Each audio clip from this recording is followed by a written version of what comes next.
In this video, I'm going to show you how to convert PDF to Excel using PDF24.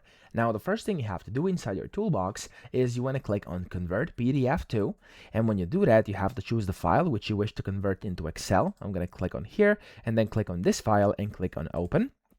There we go. And then here at the bottom left, it says format. So this is the format you're actually converting to. You want to click on it and you want to select Excel, which is down here at the very bottom. After you do this, click on convert over here. And usually this is going to take a few seconds up to a few minutes, depending on how big or how large in size your PDF actually is. So as you can see, this one is 5 pages, 5.2 megabytes, and it's basically done it pretty quickly. So of course, it depends on your document. Then you can click on save over here. You'll be able to save it wherever you want. Click on save yet again, and then you can just open it up from your file. So over here, there we go, opening it up. There we go. As you can see, this is basically my converted document. So that's it. I hope this video helped you out. If it did, please subscribe to the channel and help me out as well.